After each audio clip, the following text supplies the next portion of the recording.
Question number 1 है। कुछ statement है यहाँ पर।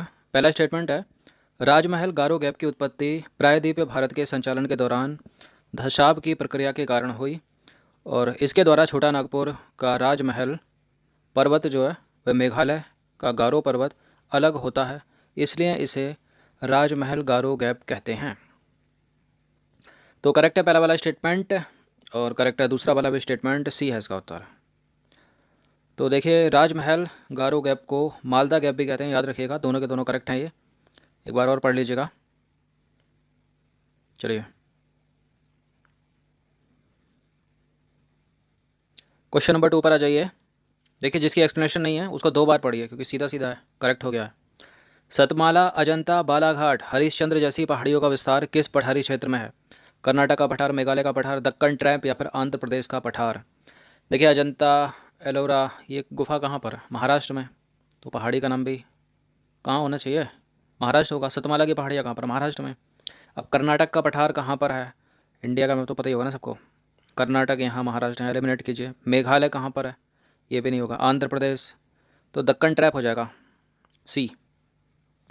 तो देखिए, सतमाला, अजंता, बालाघाट, हरिश्चंद्र पहाड़ियों का विस्तार जो है वो दक्कन ट्रैप में है। तो आपको हार्ड वर्किंग के साथ साथ हार्ड वर्क के साथ साथ करना है आपको स्मार्ट वर्क। एलिमिनेशन मेथड अपना के आसान बनाइए अपना काम। क्वेश्चन नंबर 3 है, निम्नलिखित कथनों पर विचार करना है। पहला स्टेटमेंट है, कृष्णा नदी बेसिन के दक्षिण के पठारी क्षेत्र को तेलंगाना का पठार कहते हैं। वो कृष्णा नदी बेसिन के उत्तर में स्थित पठारी क्षेत्र को रायलसीमा का पठार कहते हैं। देखिए, दोनों के दोनों गलत हैं, करेक्ट इनकरेक्ट हैं। कृष्णा नदी बेसिन के दक्षिण के पठारी क्षेत्र को रायलसीमा का पठार कहते हैं और कृष्णा नदी बेसिन के उत्तर में स्थित पठार को तेलंगाना का पठार कहते हैं। इंटरचेंज करोगे तो करेक्ट होगा, वरना ये इनकरेक्ट है, डी है। तो देखिए, कृष्णा नदी बेसिन के दक्षिण के पठारी क्षेत्र को रायलसीमा का पठार कहते हैं, जबकि कृष्णा नदी बेसिन के उत्तर सीमा में स्थित पठारी क्षेत्र को तेलंगाना का पठार कहते हैं। ठीक है।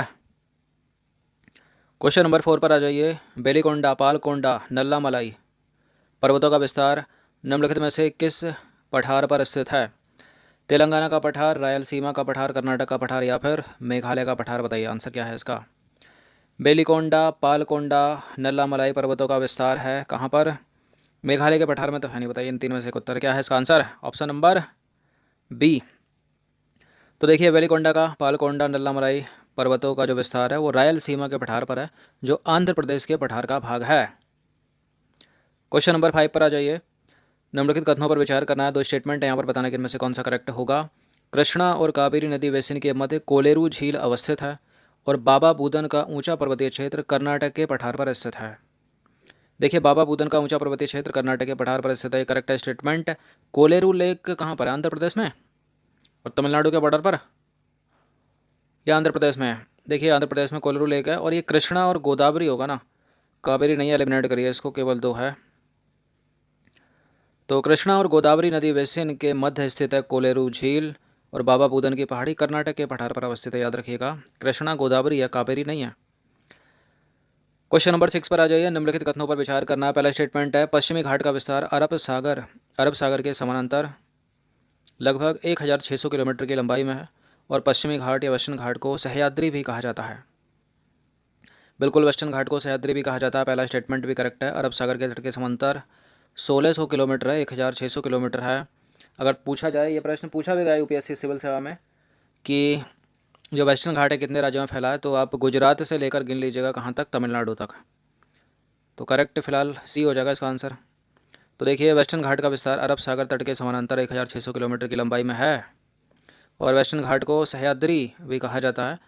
इसकी औसत ऊंचाई लगभग कितनी है? 1000 से 1300 मीटर। क्वेश्चन नंबर 7 पर आ जाइए। सिरूमलाई पहाड़ी इनमें से किस प्रदेश में स्थित है? सिरूमलाई पहाड़ी केरल में नहीं है, तेलंगाना में नहीं है, आंध्र प्रदेश में नहीं है, ये कहाँ पर है? तमिलनाडु में, सिरूमलाई। तो सिरूमलाई पहाड़ी तमिलनाडु में स्थित है, ये पूर्वी घाट की पहाड़ी है। क्वेश्चन नंबर 8 है, निम्नलिखित पहाड़ियों में कौन सी पहाड़ी सबसे दक्षिण में है? सबसे दक्षिण में कौन सी पहाड़ी है? सबसे दक्षिण में, सबसे दक्षिण में यहाँ नहीं चाहिए। तो देखिए, सबसे नॉर्थ में है नलम्बा की पहाड़ियाँ। इससे थोड़ा सा दक्षिण की तरफ चलोगे तो बेलीकोंडा की पहाड़ियाँ हैं। फिर उसके बाद सबसे दक्षिण में, मतलब दक्षिण की तरफ, पालकोंडा की पहाड़ियाँ। पालकोंडा से भी दक्षिण है नगारी की पहाड़ी। तो डी हो जाएगा इसका आंसर।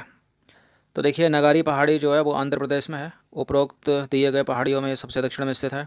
उपरोक्त दिए गए पहाड़ियों का उत्तर से अगर दक्षिण का क्रम देखें तो नलम्मा पहाड़ियाँ, बेलीकोंडा पहाड़ियाँ, उसके बाद पालकोंडा पहाड़ियाँ सबसे दक्षिण में आंध्र प्रदेश की। नगारी पहाड़ियाँ मोस्ट इंपॉर्टेंट है, प्रश्न पूछा जा सकता है उत्तर से दक्षिण की ओर या फिर दक्षिण से उत्तर की ओर। क्वेश्चन नंबर 9 है, निम्नलिखित कथनों पर विचार करना है। दो स्टेटमेंट है यहाँ पर, बताना कि इनमें से कौन सा करेक्ट होगा। पहला स्टेटमेंट, मालाबार का मैदान या तट मंगलुरु से कन्याकुमारी के बीच है। कन्नड़ का मैदान या तट गोवा से मंगलुरु के बीच है। देखिए मोस्ट इंपॉर्टेंट है प्रश्न, वेस्टर्न घाट है, ये पूर्वी घाट है, यहाँ के तट बाट रखें, इधर के भी तट बाट रखें। बहुत पूछते हैं कौन किसके बीच, कौन किसके बीच, 50 बार कराया होगा कम से कम। तो मालाबार का मैदान या तट मंगलुरु से कन्याकुमारी के बीच स्थित है, करेक्ट है ये। कन्नड़ का मैदान या तट गोवा से मंगलुरु के बीच स्थित है, करेक्ट है ये भी। तो सी है इसका उत्तर, ऑप्शन नंबर सी वो था करेक्ट। तो देखिए पश्चिम तटीय मैदान को 4 भागों में बांटा जा सकता है, गुजरात का मैदान, कोंकण का मैदान और कन्नड़ का मैदान और मालाबार का मैदान। फिर से सुन लीजिएगा, गुजरात का मैदान, कोंकण का मैदान, कन्नड़ का मैदान और मालाबार का मैदान। क्वेश्चन नंबर 10 पर आ जाइए। निम्नलिखित कथनों पर विचार करना। दो स्टेटमेंट है यहाँ पर, बताना कि इनमें से कौन सा करेक्ट होगा। पहला प्रश्न है, पश्चिमी तटीय मैदान जलमग्न तटीय मैदानों के उदाहरण है और पश्चिमी तटीय मैदान पूर्वी तटीय मैदान की तुलना में अधिक चौड़ा है।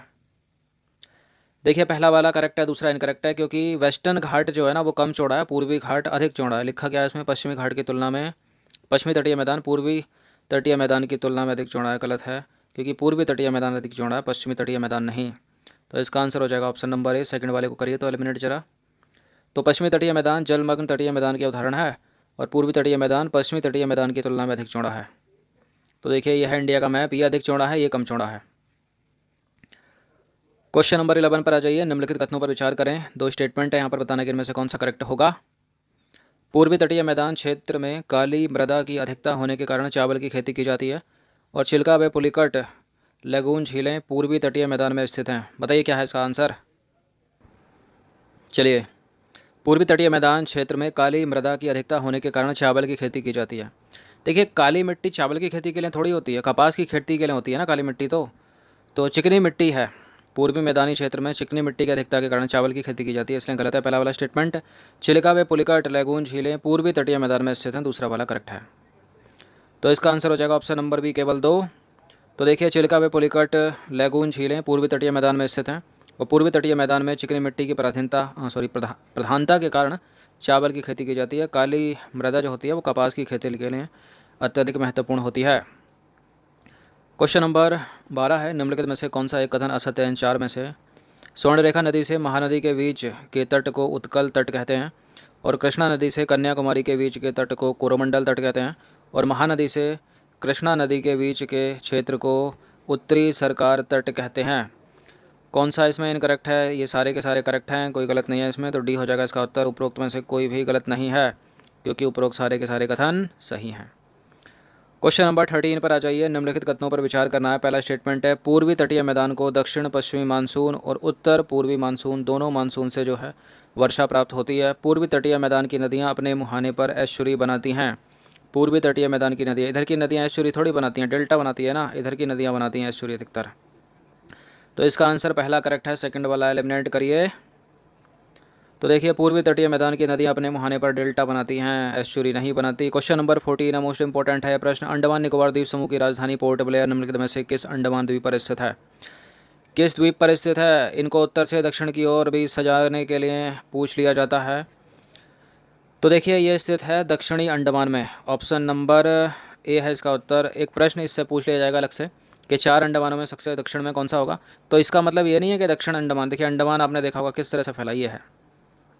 तो ये उत्तरी अंडमान है, ये मध्य अंडमान है, ये है दक्षिण अंडमान, यहाँ पर है पोर्ट ब्लेयर। उसके बाद ये लिटिल अंडमान है, मतलब छोटा अंडमान है, ये अलग से है। तो सबसे दक्षिण में जो होगा ना वो छोटा अंडमान होगा, अगर उस तरह से प्रश्न पूछा जाए तो। इसे करा चुके हैं पहले भी। तो देखिए अंडमान एवं निकोबार द्वीप समूह की राजधानी पोर्ट ब्लेयर दक्षिणी अंडमान द्वीप पर स्थित है और इसी द्वीप पर प्रसिद्ध है सेलुलर जेल भी। इस द्वीप पर क्या है, सेल्यूलर जेल भी इसी द्वीप पर स्थित है। किस द्वीप पर, दक्षिणी अंडमान पर। ये एक मूवी में दिखाई है ना, कयामत मूवी में दिखाया है इसको किसी, लेकिन नाम कुछ और बोला उन्होंने। क्वेश्चन नंबर 15 पर आ जाइए। निम्नलिखित कथनों पर विचार करना है। 2 स्टेटमेंट है यहाँ पर, बताना कि इनमें से कौन सा करेक्ट होगा। 6 डिग्री चैनल ग्रेट निकोबार को सुमात्रा से अलग करता है। ग्रेट निकोबार द्वीप भौगोलिक रूप से इंडोनेशिया के सुमात्रा द्वीप के सबसे निकट अवस्थित भारतीय क्षेत्र है। देखिए 6 डिग्री चैनल जो है 6 डिग्री चैनल ग्रेट निकोबार को सुमात्रा से अलग करता है। करेक्ट है पहला वाला स्टेटमेंट। ग्रेट निकोबार द्वीप भौगोलिक रूप से इंडोनेशिया के सुमात्रा द्वीप के निकट अवस्थित एक भारतीय क्षेत्र है। करेक्ट है दोनों के दोनों स्टेटमेंट। सी है इसका उत्तर। तो ज्योग्राफी